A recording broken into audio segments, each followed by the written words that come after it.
Hi INFJs and autistic INFJs. I want to ask you a question. Have you been in a relationship with a friendship where you thought you were friends, but really it was just you constantly listening to their problems and their drama? Or them constantly searching for that validation from you? And it never seemed to be returned. So they never really had any interest in you. They never really ask how you're doing or what's going on with you, or if you've got like a new project, or maybe like a promotion at work and you want to share it. It's like they could care less. If this is something you relate to, stick around, because this is what I'm talking about today, is the one-sided friendships when it comes to INFJs. It's an interesting topic and I have some thoughts around this that I want to share with you. So yeah, welcome to my channel. If we haven't met before, my name's Trina Bretnell. I'm an INFJ and I'm also autistic. And I love showing up and sharing things that I have found work for me.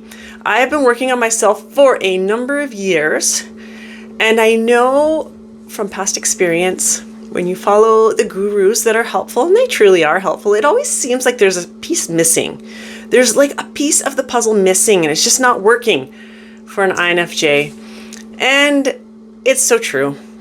We're kind of a complicated personality type, so I like to come on and just share the pieces of the missing puzzle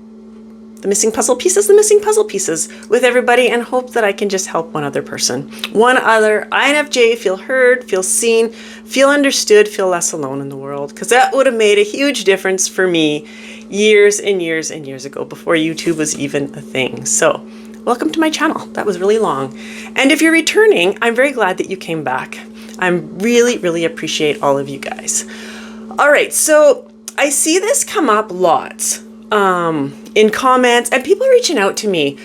This coming up, the one-sided friendships, right? We give and give and give, and it's a very common struggle for INFJs. So don't feel bad about yourself if you've experienced this, because I think for the most part we all have experienced it to a degree. I think for the most part, anyway. I know I definitely have. The thing about this is INFJs, even like, and autistic INFJs. Now, I'm going to say this, we're very empathetic, even us that are on the spectrum. I know there's a misconception about autism and the lack of empathy.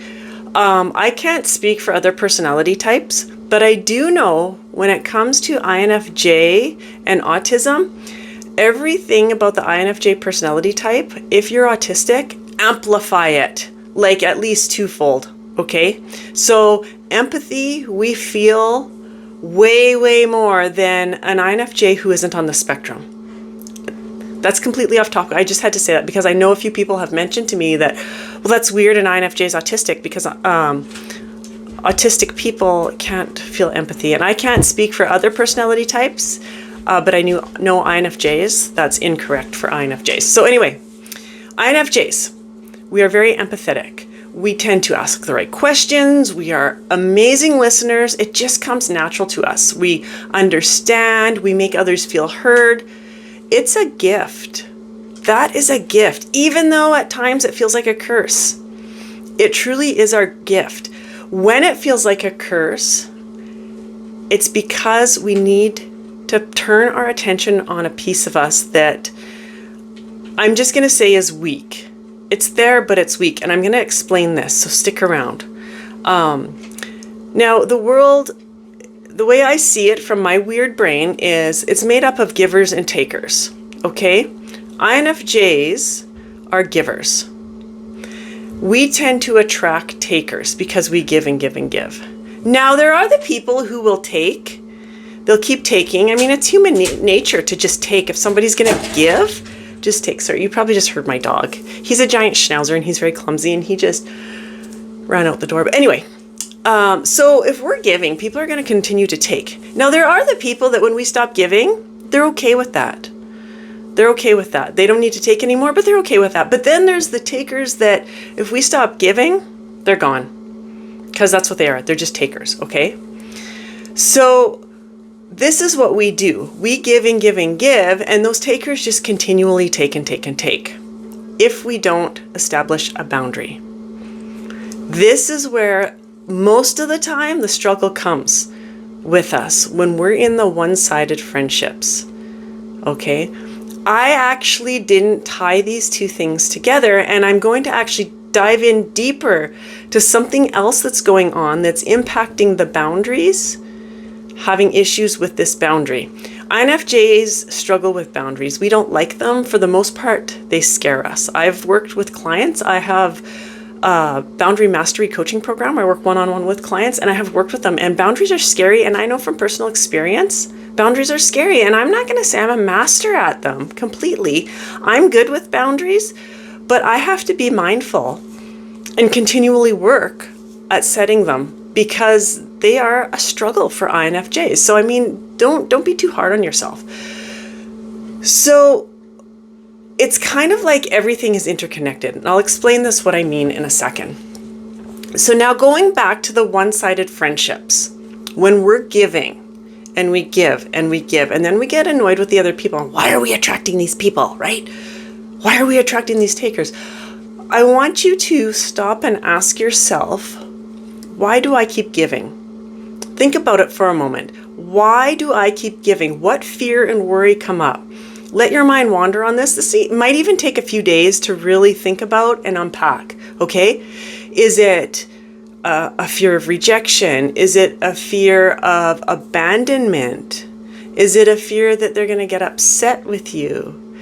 Is it the need for approval and acceptance? What's going on in there? This is crucial to be able to identify this, because this is a huge part of us giving, right? So when we think about what I mean by this, I want to clarify so I make sure I don't confuse you. When I say, what comes up when I ask you to say no to people? Is there a fear behind that? Or can you confidently say, no, I'm not doing this? Okay, that's what I want you to think about. Because quite often, if there's a fear around it, that fear, the worry, whatever it may be, we often find ourselves struggling with low self-worth. And we don't even realize it. Okay. Often when INFJs when we find ourselves in those one-sided friendships where we give and give and give, we find that we're actually struggling with low self-worth. It's a deep-seated need to be valued and appreciated. Okay. And this is what I mean by everything seems to be tied together with us when we work, because low self-worth and self-love are common, massive struggles with INFJs. Very common, and they're very sneaky. They're very sneaky. I thought that I had conquered. I knew that I had low self-worth. I knew it. I didn't know how deep it actually ran. So I thought that I had conquered it. I thought I had done a good job. I mean, I had worked on it for well over 10 years. And I'm like, no, I think that I value myself. You know, I can say no if I need to. I like helping people. But if I need to say no and I'm feeling it's going to overwhelm, yeah, I can say no.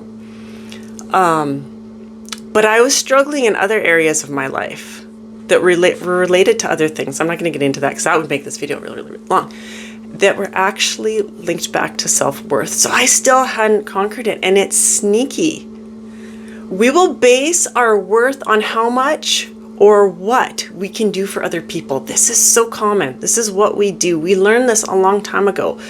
When we're little itty bitty INFJs, that when we felt accepted and valued when we did things for people. So we would continue to give and give and do this, right?